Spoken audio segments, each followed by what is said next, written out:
कहा जाता है कि सियासत में कोई किसी का सगा नहीं होता है और बाजी कभी भी पलट सकती है। कुछ यही देखने को मिला उत्तर प्रदेश के चायल की विधायक पूजा पाल के साथ में, जिन्हें समाजवादी पार्टी से सिर्फ इसलिए निष्कासित किया गया क्योंकि उन्होंने योगी आदित्यनाथ की तारीफ की थी।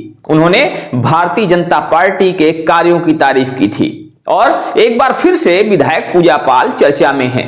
चर्चा की वजह है क्योंकि उन्होंने उप मुख्यमंत्री केशव प्रसाद मौर्य के पैर छुए। केशव प्रसाद मौर्य ने भी हाथ उठाकर उन्हें आशीर्वाद दिया।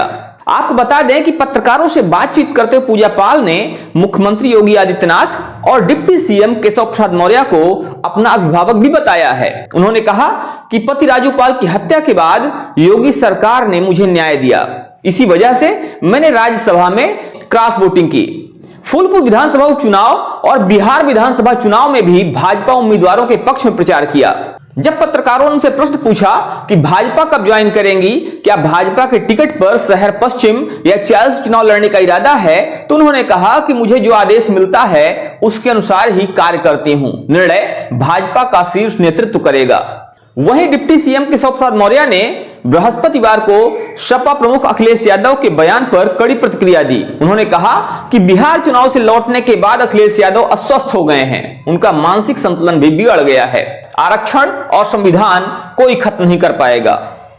बिहार विधानसभा चुनाव के बाद पहली बार प्रयागराज पहुंचे केशव प्रसाद मौर्य ने शहीद चंद्रशेखर आजाद सर्किट हाउस में संवाददाताओं से कहा कि अखिलेश 2027 में होने वाले चुनाव में खुद को सत्ता के करीब देख रहे थे, पर 2047 में भी उनके आने की संभावना खत्म हो गई है। कांग्रेस के महापंचायत चुनाव अकेले लड़ने के सवाल पर केशव प्रसाद मौर्य ने कहा कि यह उनकी समस्या है, चाहे वह अकेले लड़े या मिलकर, पर कमल ही खिलेगा। मतदाता सूची शुद्धिकरण के कार्यक्रम पर कोई मतदाता ना छूटे, इसके लिए भाजपा काम कर रही है। पार्टी ने प्रदेश के लिए सीएम योगी और दोनों डिप्टी सीएम को 25-25 जिलों की जो जिम्मेदारी दी है, उसी के तहत प्रयागराज से वह इसकी शुरुआत कर रहे हैं।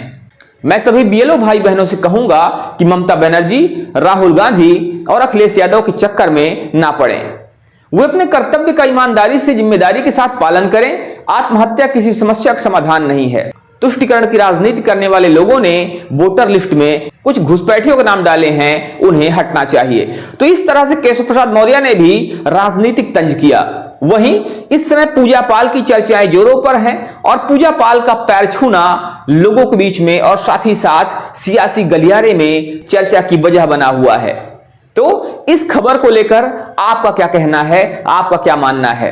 क्या पूजा पाल वास्तव में भारतीय जनता पार्टी के टिकट पर चुनाव लड़ने वाली हैं या आने वाले समय में कुछ और नए परिवर्तन भी देखने को मिल सकते हैं? इस पर आप अपनी राय जरूर दीजिएगा। बने रहिए हमारे साथ खबरों को अपडेट के लिए। मिलते हैं फिर से, तब तक के लिए जय हिंद।